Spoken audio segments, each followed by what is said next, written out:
Hello, and welcome to the second episode ever of Trash Talk, Every Frame a Dumpster Fire. God, I have a hard time with that every time. We're getting there, though. I am TK, aka Trash, aka creator of all things trash, the streams, everything. I'm joined today by my co-host, Eric. Hello. And we are going to be talking about the 2021 rendition of Dune. Wait a sec. I thought we were going to be talking about the 1984 David Lynch version. No. Uh-oh. All right, I'll give it my best shot, but I know and love the 1984 version. Sure. Didn't you? I literally asked you, and you said you didn't like it very much. I mean, it has a lot going for it. I mean, it has Sting in a giant golden Speedo diaper, and a flying Baron Harkonnen, which is pretty great, honestly. I don't know how to feel about either of those things. It's a bunch of confused feelings. Trust me. It's like when you watch Labyrinth and there's David Bowie. Confused that feelings. is the first parallel I thought of when you're like talking about a man in a Sting in a giant golden. I'm like, this sounds like some Labyrinth. There's confusion in a whole bunch of senses, but you know what isn't confusing at all in the slightest is Denis Villeneuve's 2021 Dune. It's not confusing because I found it a little confusing. I'm being completely sarcastic. It is certainly confusing, even to. Well, what I'm curious about, I've read the books. I'm familiar with a lot of the Dune sort of universe and mythos. I absolutely love it, and I am so excited that this movie is made. But what I'm curious about is the impressions of someone who's never seen it before, because the movie doesn't go into a lot of details about the backstory, the characters, their motivation, whereas in the books you get extensive appendices of, you know, a dictionary. You have all the factions, you have like journal entries by some of the characters talking about, you know, the factions and all of that. You don't get that in this movie, and even though it's 2.5 hours, a whole bunch of details are sort of glossed over. So I'm sort of curious what your impressions or questions are about this universe and its characters. So to start, as always, I'm gonna give it, I think, 7 Sheen Beans out of 10. Slightly above average. So slightly above average, better than Stargate. Yeah, better than Stargate, but I imagine you gave it like significantly higher. For me, this is 8.5, 9. Yeah, I think this is absolutely spectacular spectacle of immense proportions. It strikes me as one of those movies that it may climb to an 8 or higher if I rewatch it a few more times. I mean, as a film, it's definitely flawed, and it is not the most accessible.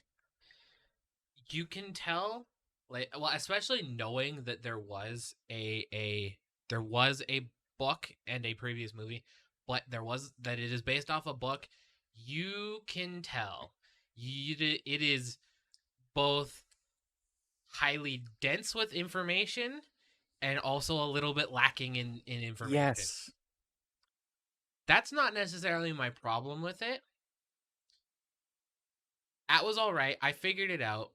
I did watch this with a friend who I think had a little bit more difficulty following it, which is fair enough. It's a dense and confusing movie. Together we talked about it as we were watching and sort of figured it out. I think what made it the most difficult to follow is that it is so dense. There's so much to follow. It didn't do a fantastic job, in my opinion, of telegraphing when we were in dreamland and when we weren't. What and understanding the visions and what's happening in them. Yeah, whereas that's much easier to get across in text. For the longest time, Dune was written in 1965, and for the longest time, there was interest in doing film adaptations. Like throughout the 70s, we eventually got one in 84 with David Lynch's, but Dune was called unadaptable for reasons that include it being like so dense and jam-packed with information, as well as so many of the set pieces are just gargantuan in scale. Yeah. It's very difficult to portray something like, you know, the 400-meter long sandworms. Yes. In you know, true cinematic fashion, particularly before the age of digital effects, and even, you know, after that it took us, you know, 25 years to to get a proper adaptation. But what is Dune about at its core? What sort of story do we got to work with? Dune is, it's almost like it's got two stories. Mm. I feel like it's got the story that is that almost feels a little bit Warhammer 40K-esque. Yeah. You've got the Emperor who's in charge of everything. He is the Emperor. Thanks, Brain. And on top, but underneath him, you've got the Dukes. Yeah, you got the 5 houses. Five houses. I forget the name of all of them, but those include the Atreides, who are the ones that we follow, and their sworn rivals, the Harkonnens. Yes. And they basically have these space kingdoms. They have large swaths of the galaxy that they control and have carved out for them. You know, they have their homeworld and they have this sort of sphere of influence, and they all have like an uneasy peace among each other. But you know, there are power struggles and politics and all of that. Very much have a piece under the Emperor of sorts, and it feels, and this part of the story, or this one storyline within this movie, it's very very imperialistic. It really fits with, or feels a lot like a story you could tell in like imperial Britain in certain eras, where you've got, maybe especially during the colonial era, where maybe you could see a situation where the royal family, the emperor, the queen, the king, feels threatened by the amount of money and power that is being accumulated by, for example, the Hudson Bay Company. And that's exactly what's going on here. The Emperor fears the growing power of the Atreides because they have the most powerful military. And, you know, getting ahead of ourselves just a little bit, they are sent to Arrakis basically in order to die, in order to be eliminated at the Emperor's behest. So core to this universe is spice. What is spice about? A psychoactive element that is core to the universe functioning as it does. Again, in almost a 40K kind of way, whereas in Warhammer 40K, to be able to travel faster than light, to be able to do interstellar travel, they have actual, essentially, like magical psychics that help them travel through this, like, subspace isn't the right term, but they have this other way of traveling that you have to be a psychic to. In Dune, it's you have to use this psychoactive dust to be able to navigate through whatever means to travel through faster than light travel or whatever, to be able to travel interstellar. A very specific faction has sole control over this, called the Spacefaring Guild, and they basically control space travel for all of the houses. They facilitate it. All of it has to go through them.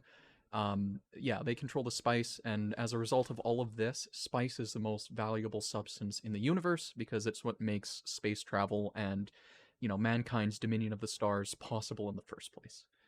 And it is only found on the planet Arrakis, and it is, at the beginning of the film, controlled by the Harkonnens, who have been made unimaginably wealthy and powerful due to this. But at the beginning of the film, they're ordered off the planet by the Emperor, and the Emperor then appoints House Atreides to take over it, and that is where we find another element of the story, which is the coming-of-age story of Paul Atreides, the son of Duke Leto Atreides, who are played by Timothée Chalamet and Oscar Isaac, respectively. And that's the second storyline.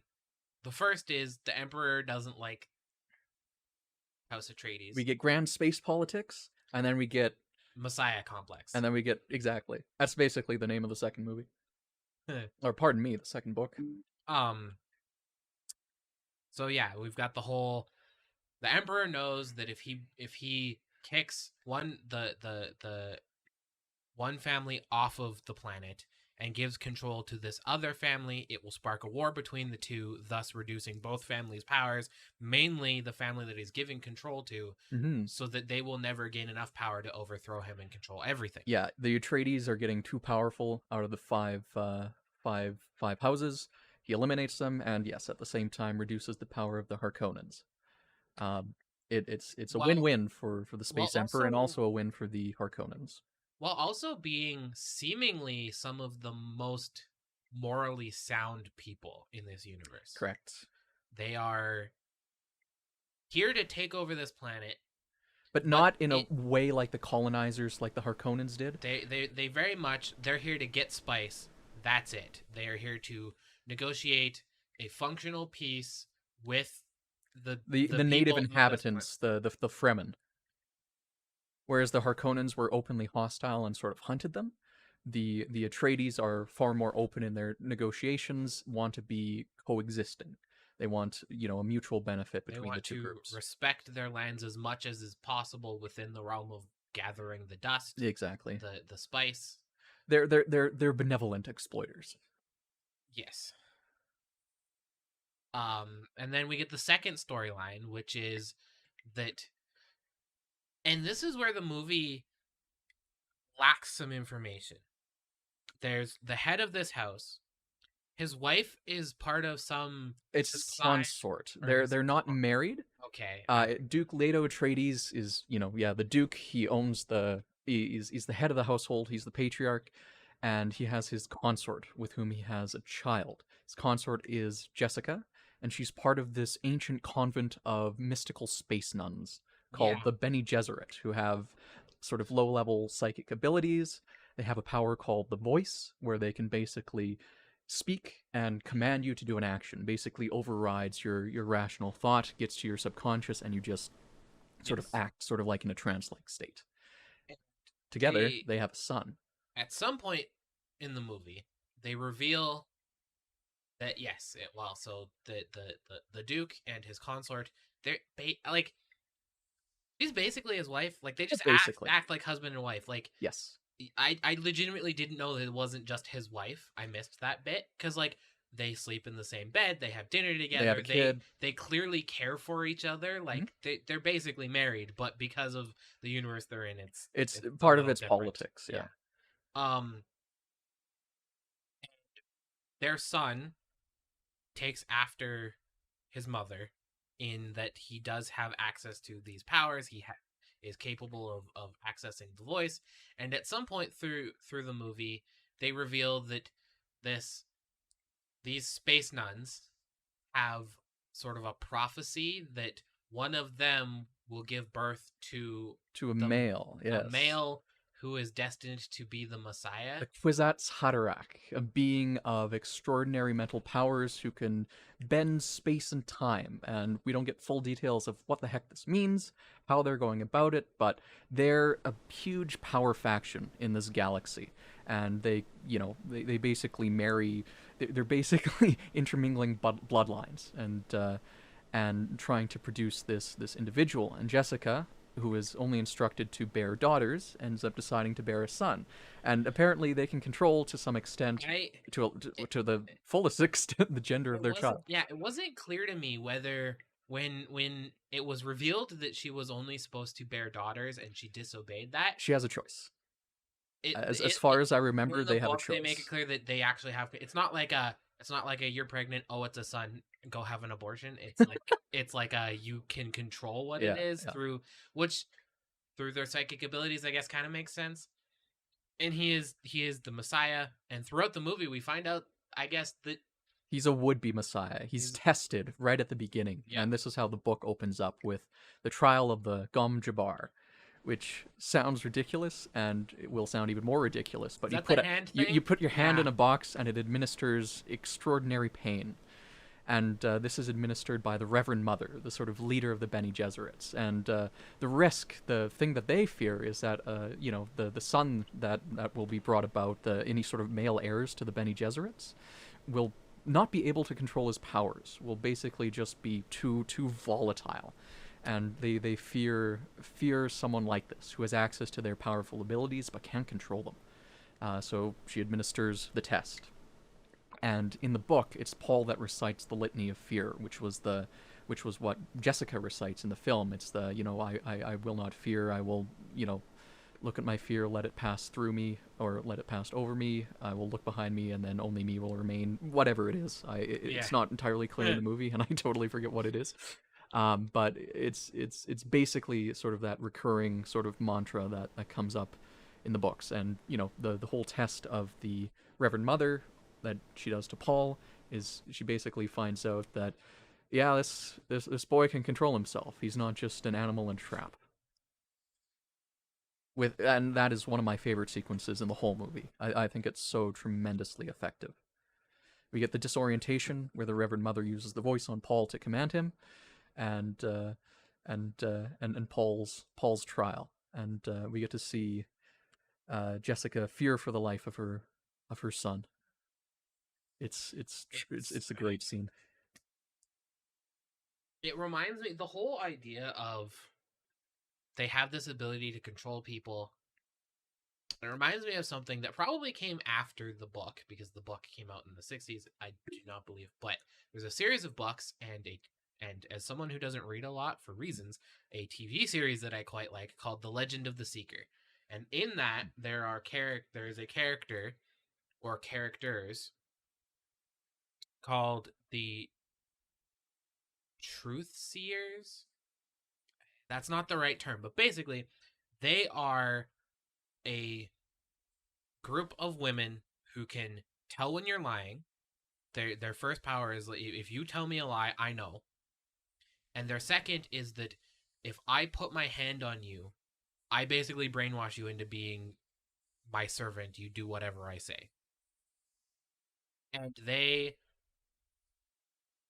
in a less happy way, don't have control over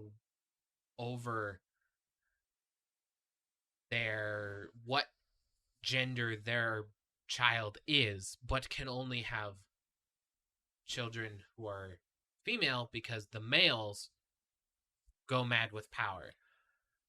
It's a similar element in the Wheel of Time series by Robert Jordan in those books. I wouldn't be surprised if they're both pulling from Dune to some extent, because it was a tremendously influential science fiction book. But yeah, I just thought of that. Yeah, it's they introduced the idea of the voice and sort of the prophecy and what's going on, and I kind of got it, but I was a little bit fuzzy. And slowly, as the movie goes on, it's starting to make a little bit more sense. I think by the end, it's clear what's happening, and just the nature of. Would you say that the end of the movie lines up with the end of the first book?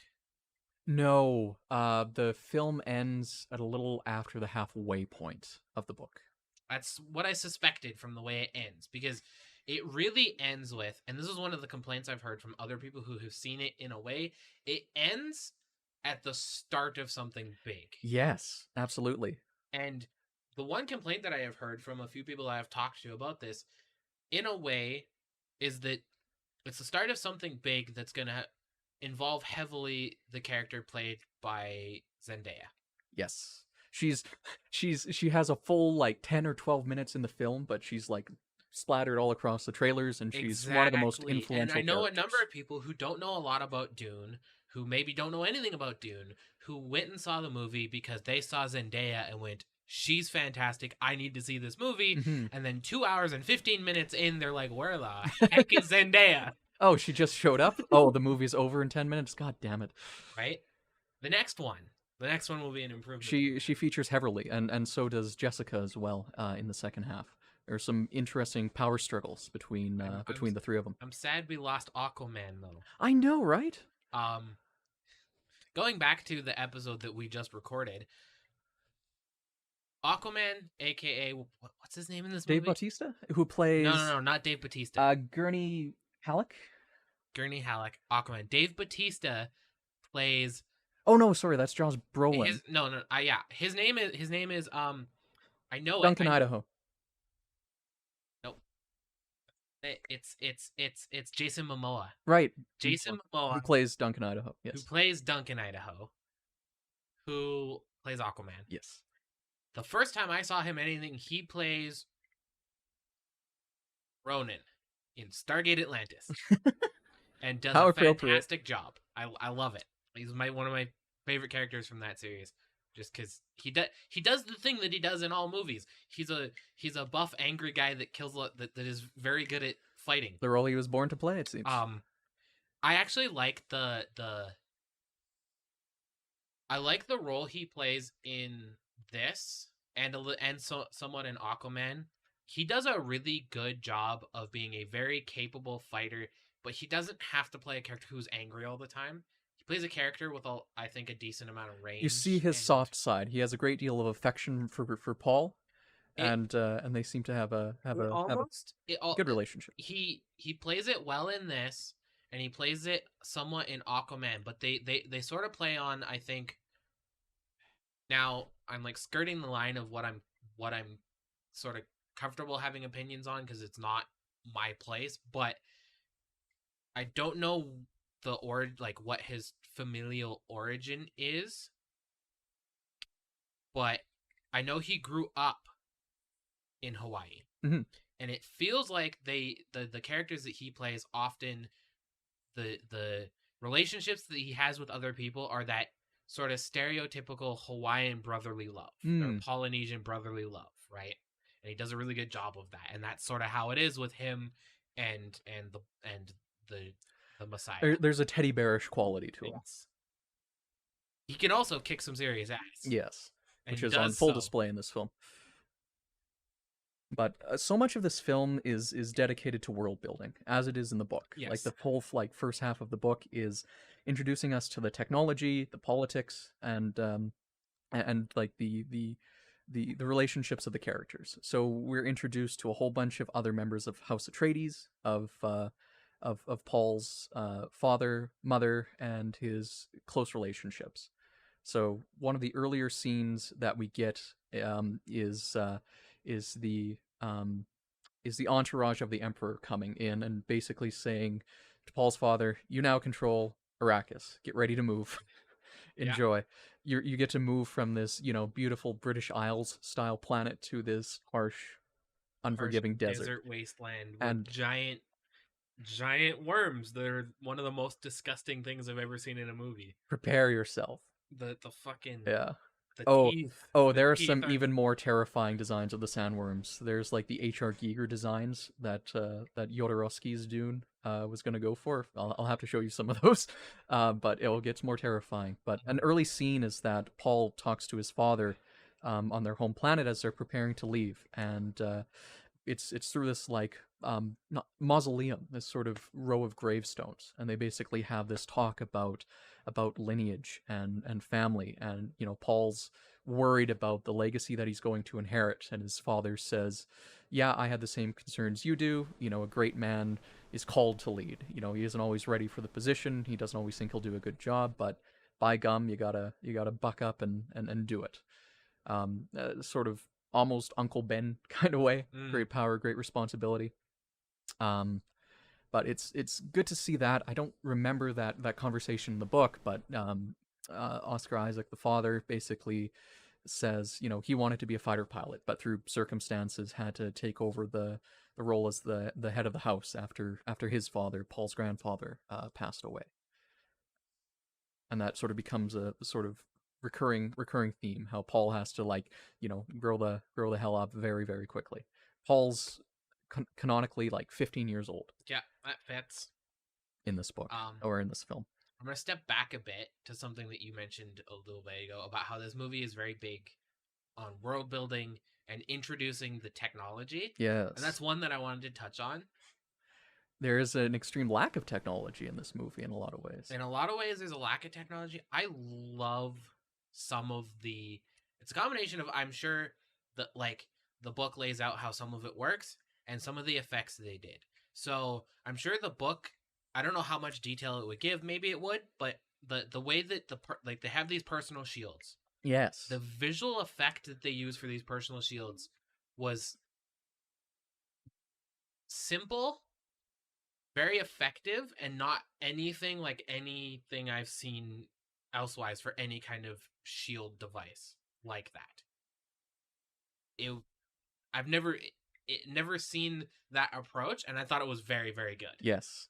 And the shields are also the reason why most like guns and artillery like that isn't used in this universe. Everyone seems to have like melee weapons, swords and spears. Is because that artillery is ineffective against those sorts of mm, shields. I forget all the details, projectiles, but it's something to do about like vibrating wavelengths and stuff like that. Bullets can't really pierce. which Darts fits with will the pierce visual eventually. effect that they have. Yeah, Is yeah. the sort of a vibrational. Yeah, like it just tears through bullets, whereas like bladed weapons go through. Darts go through eventually. There's a scene that illustrates that in the film later on, where a dart pushing on the shield for long enough eventually gets through. Mhm. But that's the reason why, and I'm sure many people had the question as to why the hell aren't they using guns in the year 10,000? When in a way they are. There's the grand There's scale, the artillery, like the the laser cannons. lasers Yeah. and the cannons in general, and then there's the all the foot soldiers are fighting with swords, Yes. basically. Yeah.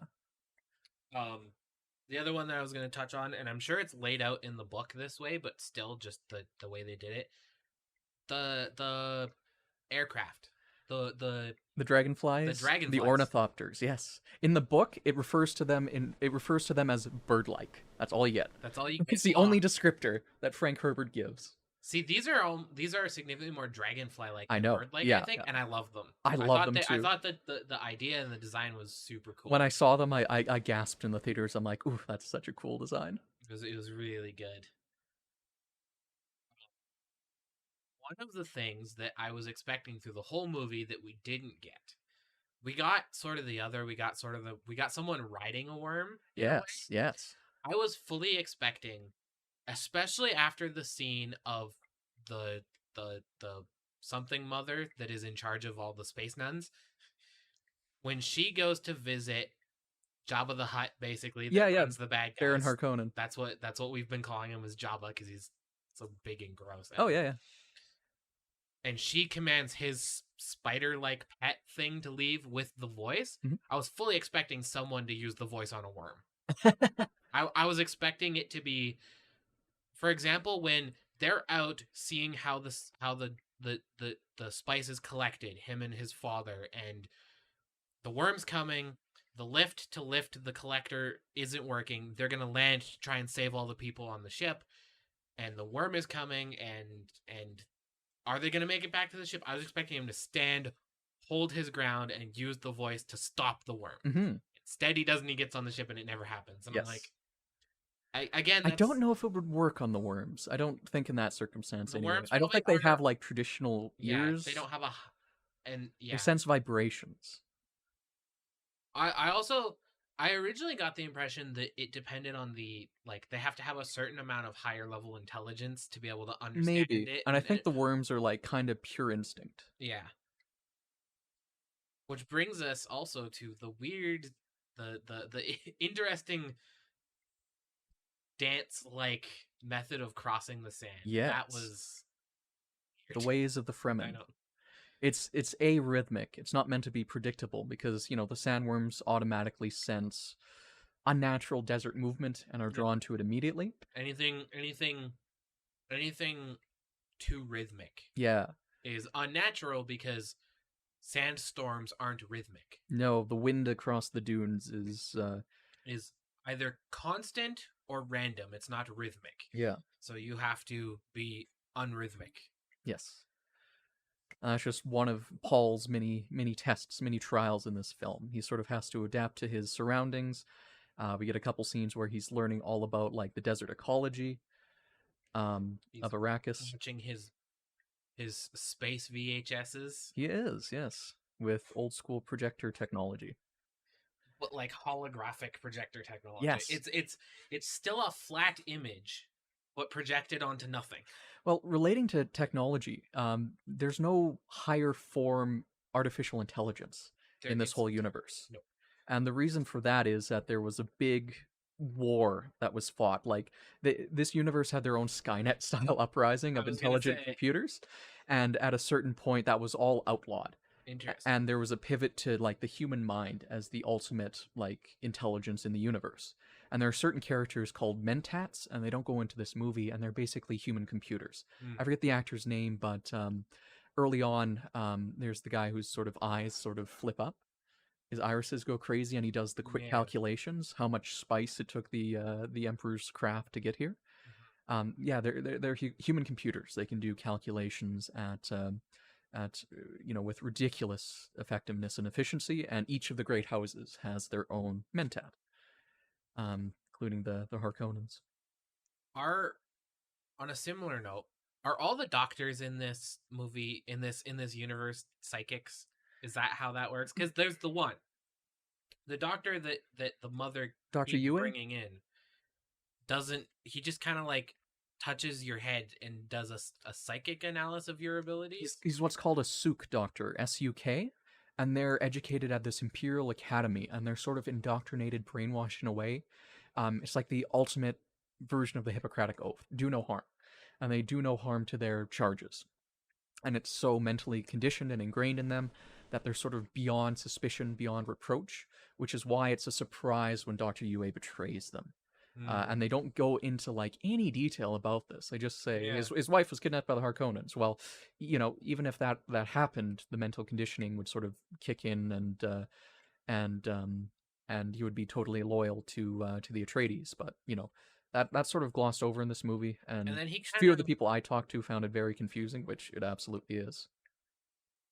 And then he kind of does a double cross. He does. He has a contingency plan, which doesn't make any sense. He's still loyal to the Atreides, but at the same time, loyal to his wife. It's these sort of conflicting duties that sort of that results in bizarre behavior. Results in him doing something that's bad for everyone. Yes.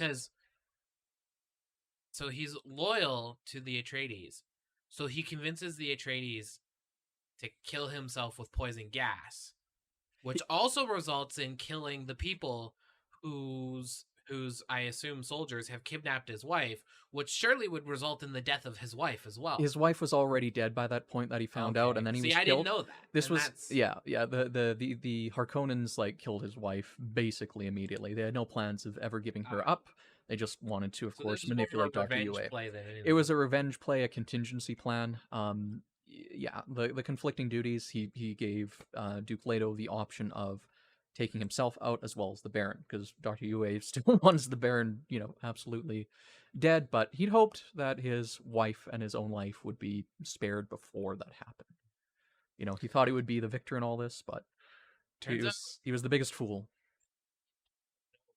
And he was the reason House Atreides falls, and so much of the book is focused on like they're worried there's a traitor in their midst, and most people assume it's Jessica, because she's Bene Gesserit. They're not entirely trustworthy, and so much of the book is on that like political intrigue that the movie really doesn't get into. The betrayal happens like very quickly, I think, which is actually quite effective.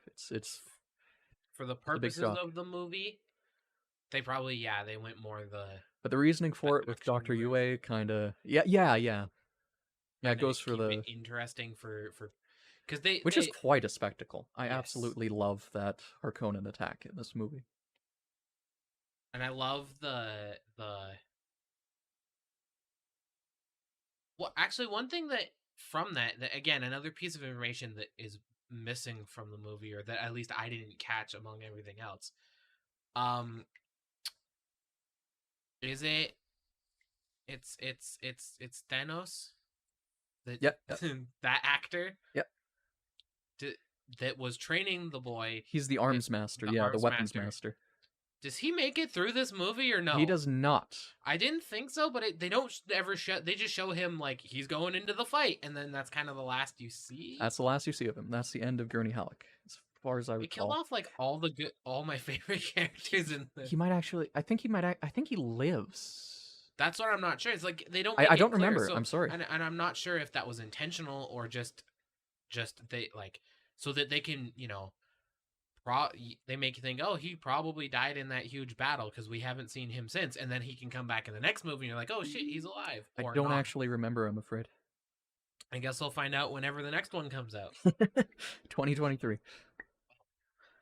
I know, right?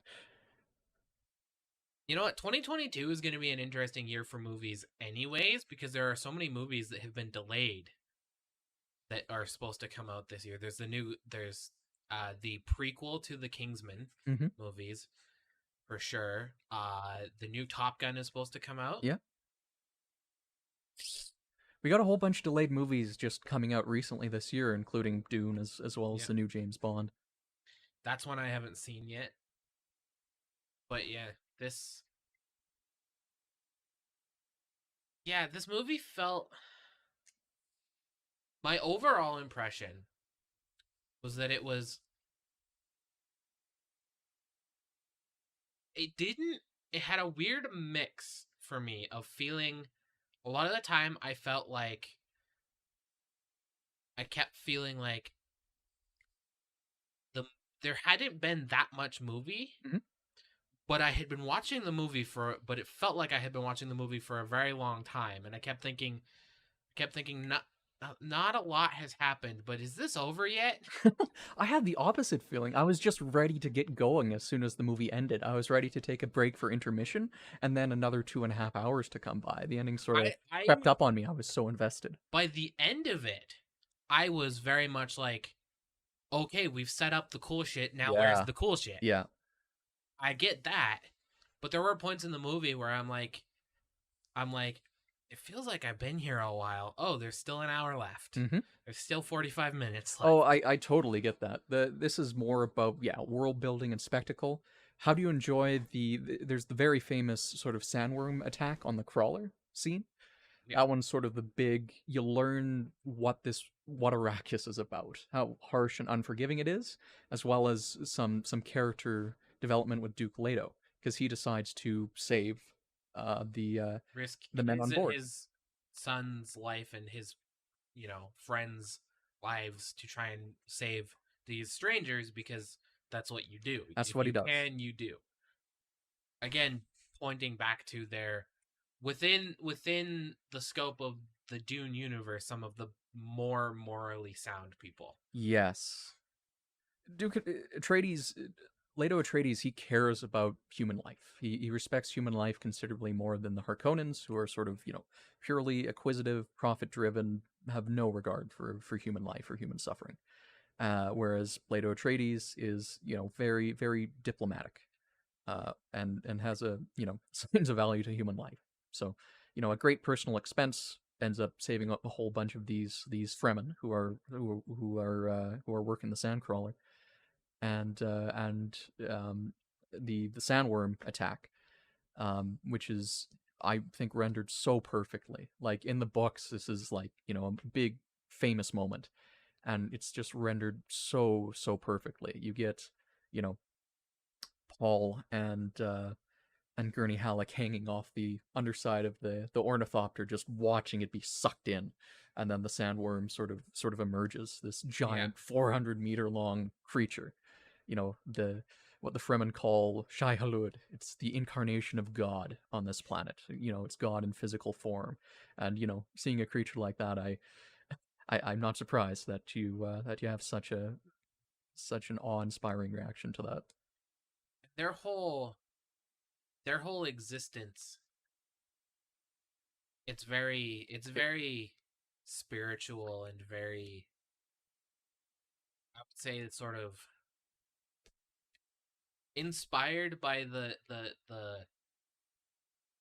sort of at oneness, even though I'm not 100% sure that's a word, but the at oneness with the land you live on, that you can, Yes. from a lot of basically non-European and some European cultures, but a lot of like indigenous peoples in North America and indigenous peoples in South America and indigenous peoples in so many other parts of the world that have had such a spiritual connection with the land that they lived on and benefited from it. It feels like it pulls from that a You lot. hit the mark right on. Frank Herbert pulled a lot from sort of like Eastern mythologies, a lot of like Islamic and Middle Eastern spiritualities and mysticism in his Mm-hmm. in his work here. And another one of the themes you hit as well is ecology. It's how do these people live with the land? Harkonnens are conquerors, colonizers. They want to pervert the land to fit their own ends, whereas the Fremen are all about that sort of oneness, living in conjunction with the land, which is why they've developed all these techniques like the still suit, the way they walk across the sand, riding the sandworms, as we see in the end. And They have a very different approach to the world and to nature. and it's an interesting look that, unlike a lot of movies, there's a lot of movies and a lot of TV shows that would take a group of people like that, and they would have these all of these they would be portrayed as these people who are thriving in this element through their oneness with the land despite not having technology. But in this instance, they have some of the best technology. Yes, They they have the aren't still suit. they aren't your stereotypical, these are the natives, they don't have the technology, but we're actually going to learn the technology. No, they have the technology. They have the still suits, which you see more they of have the in thumper. later on. Yes, That is a super important. Like they have use of technology and have just adapted the use of the most modern technology to fit with their culture and their way of being it's in the all best about that possible idea way. of fitness. Exactly, like everything that they do is all about, you know, supreme effectiveness in living in this environment. The Harkonnens, the Atreides, they don't match them. You know, they have the Ornithopters, which is, you know, sort of about avoiding avoiding Avoiding. the extreme environments, whereas the Fremen sort of live with it on the ground. Yeah, I think that's spot on.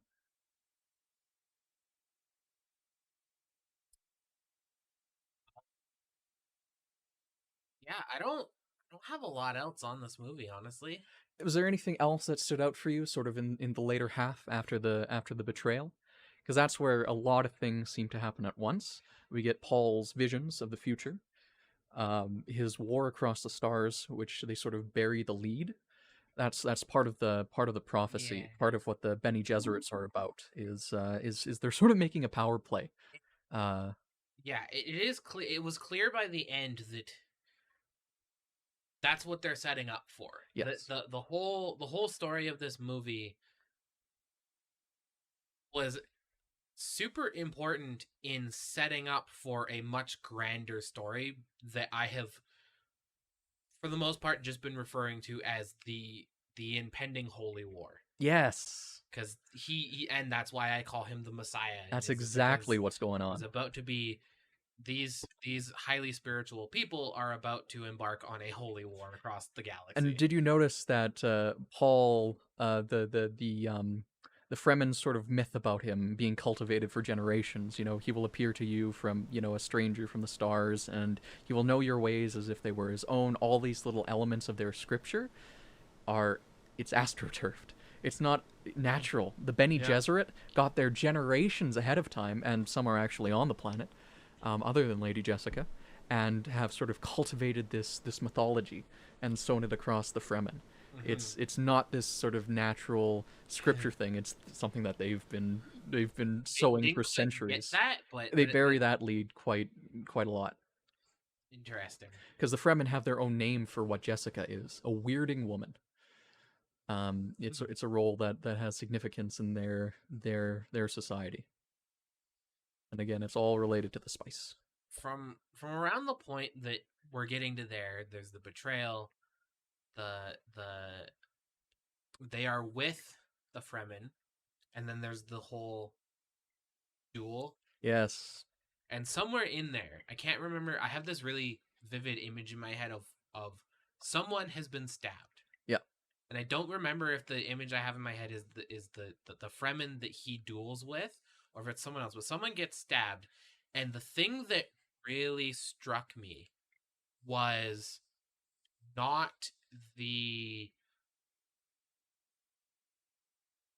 the stab wound didn't shed blood. It shed Water? water. That's where Dr. Kynes gets stabbed in the Yeah, back. Yes. from the still suit. Yes. And that I was like, it's a really cool touch to have that, because it would it Water is the lifeblood in this world. from sort of, yeah, a symbolic point of view. There's that, but also the just it makes sense. The suit is supposed to be recycling your sweat, turning it into water, and storing it. If you stab through it, probably it would leak. Eventually, there should also be blood, but Yeah, yeah, yeah. it makes sense, and I thought it was a really nice touch that they added that. Mhm.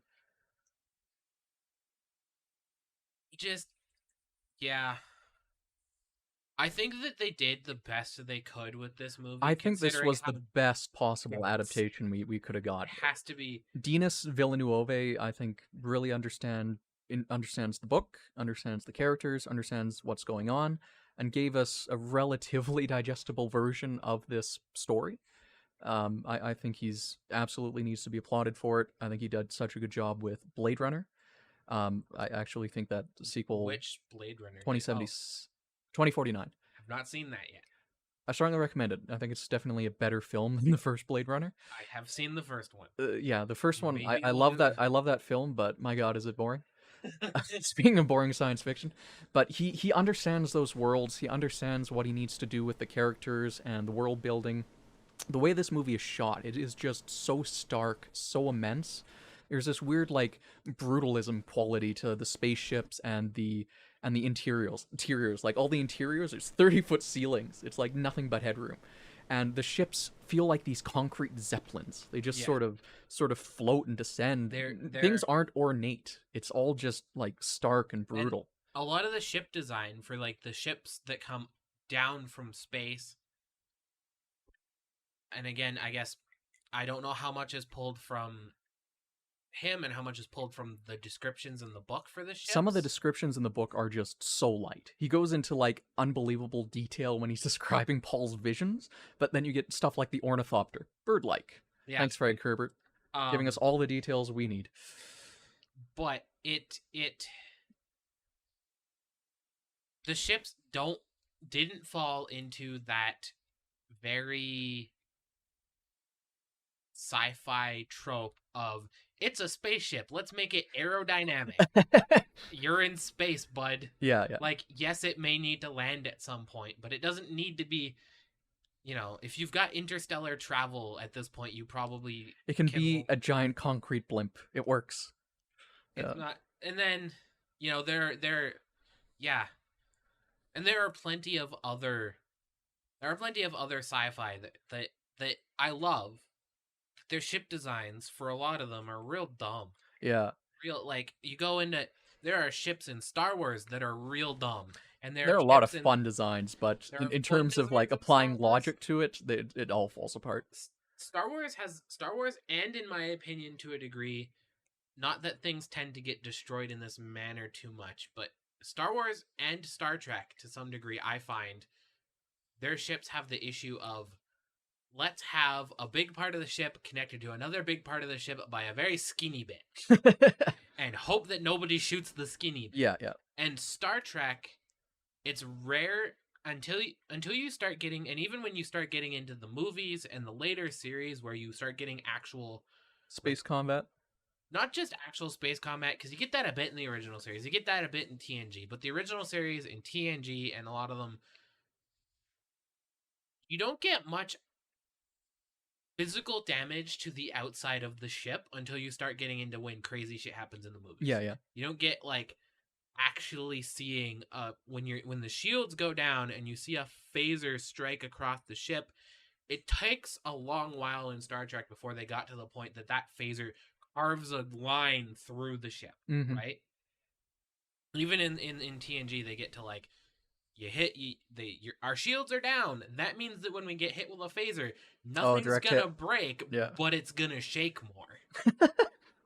And the actors are gonna throw themselves a little further. That's fine. It's part of Star Trek. I get it, but if it weren't for that, I think, that's part of how they skirt around the fact that you look at the design of the Enterprise and a lot of the Star Trek ships, their main energy source and mode of propulsion is attached very flimsily compared to how the rest of the ships, the nacelles on the Enterprise are attached by some pretty skinny bits, and there's a lot of ships in Star Trek that do that again, or in Star Wars, sorry, that also like are long and skinny, engines at the back, big hanging down thing.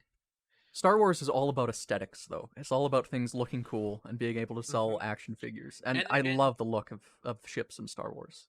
And Star Wars does do some really good some really cool things in that, especially ships like the ships that the Rebels are using and say the Millennium Falcon and the normal people, not the Empire ships, Mm-hmm. not the well-funded ships, are very hodgepodgey, bolted together, Mm-hmm. and they look it, and it's Yes, great. they feel lived in. That's the best thing about the Star That's very Wars much the Star Wars universe. aesthetic, Yeah. as opposed to the Star Trek aesthetic, which is very much utopian, Living standards. clean, Yeah, yeah, perfect. yeah. Well, related to the general tradition of science fiction, Dune is more like what's usually called soft science fiction. It's closer to fantasy in a lot of Yeah. ways because of all the presence of mysticism, the story, it's sort of a chosen one narrative, whereas, things like Star Trek or books by people like Isaac Asimov, it's about the details. It's about, the sort of hard science and the rules about this and, space phenomena, working off these things, a lot more physics based. Whereas, soft science fiction is, more in the vein of fantasy. It's more about crazy world building, characters. There's elements of mysticism and seeming to be magic, as it seems to be the case in Dune. There might be a scientific explanation for like the visions and stuff, but a lot of it is sort of hand wavy as, spice being psychoactive active substance. There's quite a lot of hippieisms which come across a lot more in the book that Frank Herbert incorporates.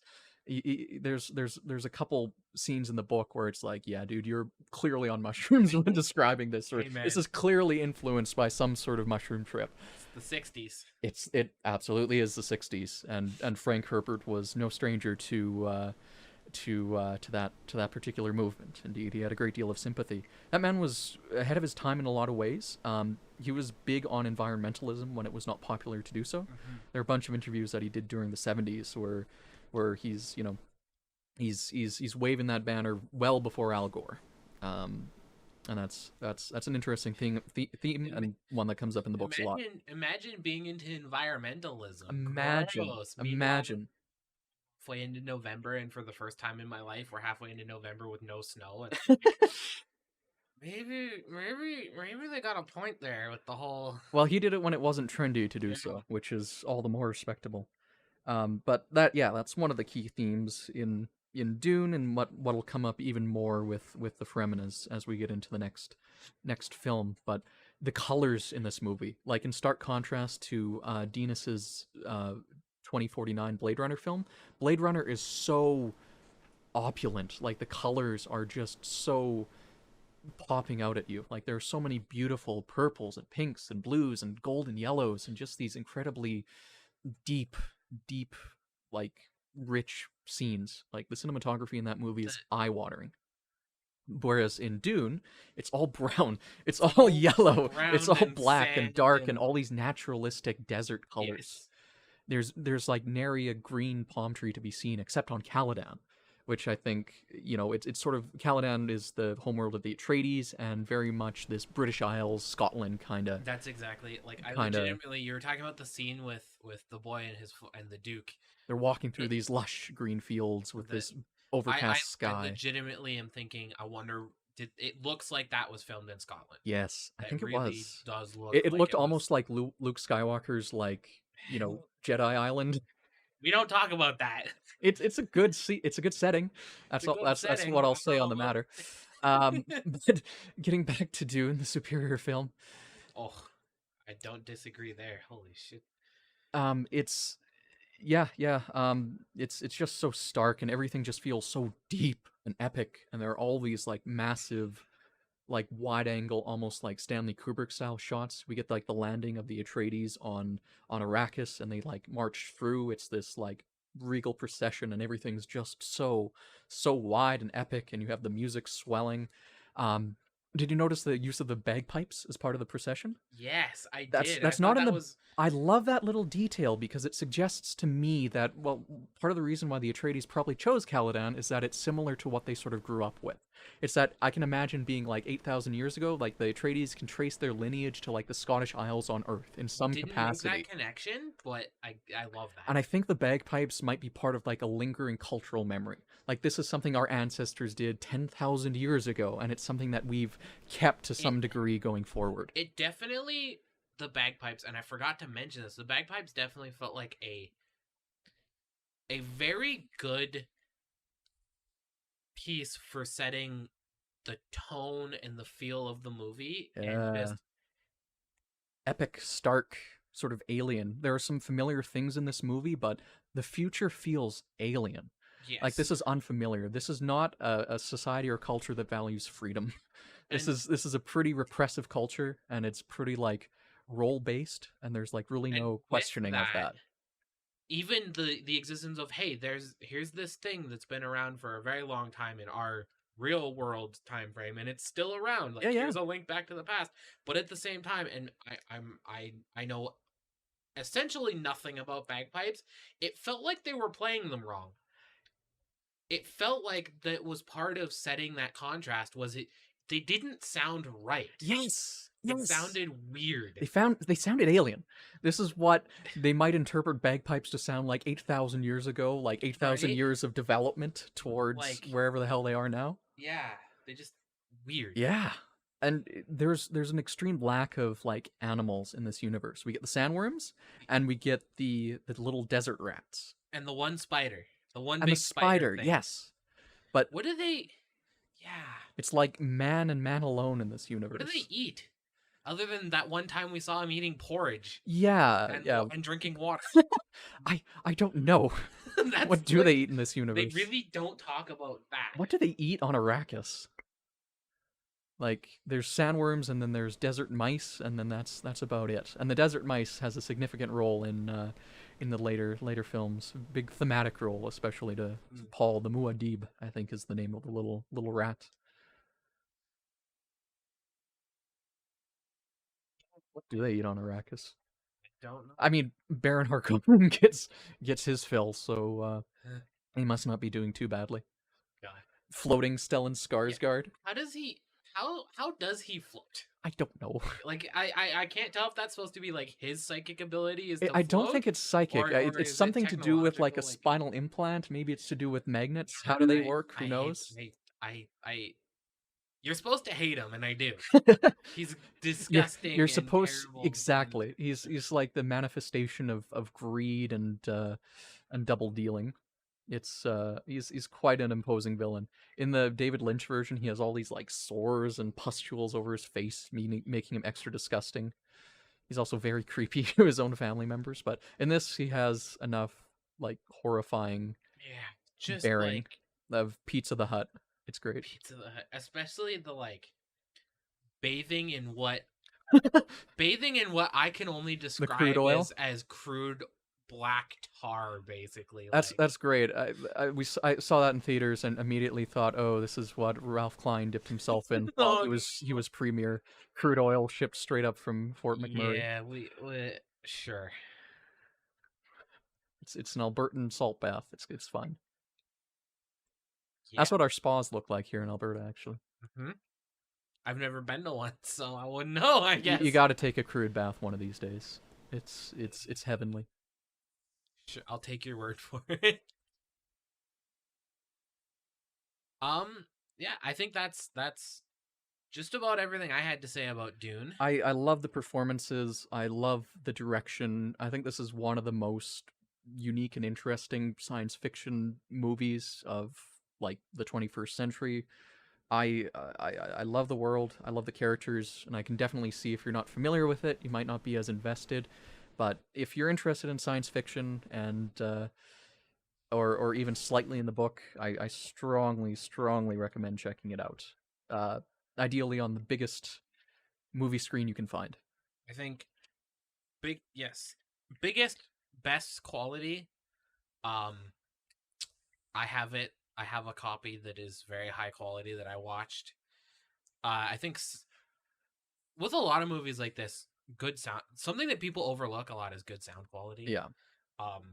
I get pretty decent sound quality out of my not stupidly expensive, but my nicer headphones. There are some scenes in this movie that I found kind of difficult to understand in theaters, like at the beginning when Lady Jessica's sort of doing her prayer when Paul's undergoing the trial, you can't really make out what she's saying.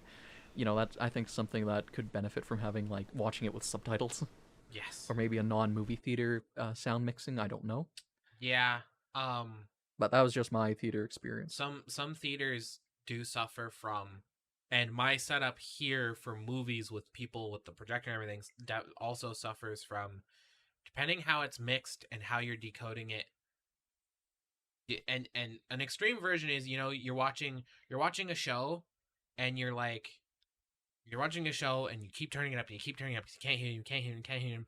Show ends, goes to credits, and the music is absolutely blaring. It deafens you. Christopher Nolan has entered the chat. And it's the mixing of, if your system isn't set up right, so the voice normally comes out the center channel because it is, or for the most part, the center channel, and your center channel speaker is normally tuned for human vocal range, whatever that. And if that's not done right, or your system is trying to do that but you don't have a center channel, you're on a stereo setup, or however, that can make the vocals more muddied, and there's a lot of aspects to it. Mm-hmm. That's why I generally, for a lot of movies, I enjoy most at my computer with my nice headphones. My Plex does a pretty good job of mixing, of like dealing with that and mixing it down to stereo nicely. The sound quality is good. If it's real loud in some parts, as long as it's not so loud that it's like actually deafening, an issue, I'm not worried about disturbing anybody else because it's headphones. My monitor has pretty good color, and I'm sitting close enough that a 32-inch monitor is nice and big. And yeah, I've always just loved watching movies with subtitles on, just because of weird sound quality that you get sometimes. For sure. I don't know if it's just me getting older, but subtitles are the way to go, man. But yeah, getting back to it, would you recommend Dune? Or who would you recommend Dune to? I would recommend it to people who are willing to try. You have to be willing to give it a chance, to think about it, to try and understand it. Yeah. Because there's a lot there that is very enjoyable. Especially if you're the kind of person that will watch it, go, that was all right. I feel like there's more. Let me watch it again. It's one of those. It's right? dense. It's thought provoking. If you like sort of conceptual world building style fantasy or sci-fi, I think you'll absolutely love it. If you're familiar with Dune already, go see it. You'll absolutely love it. Everyone I know who knows Dune saw this day one. And if you're not familiar with it, maybe you'll find something you like. Dune is one of the most famous. I think it's the best-selling science fiction book of all time. So. You're missing out if you don't check it out. So, yeah, that, you're a minute, almost 2 minutes over, which I was not expecting for Dune. I was expecting a short one. But with that is it for today's episode. Thank you, everyone, for listening. We will be back in a little bit. As I said in the last episode, the same day, we're recording these back-to-back. We still don't know what the full schedule is, so you'll know by the time you listen to this what the schedule is. So the next episode will be out sometime. And the next episode will be on a very different kind of science fiction. We will be watching the original Total Recall, starring the Governor. So if you want to watch that and tune in, please do, and we will... One of the best movies of the 90s. I'll just flat out lead with that. Sure. We'll talk about that. But yeah, thanks for listening, and we'll talk at you next time.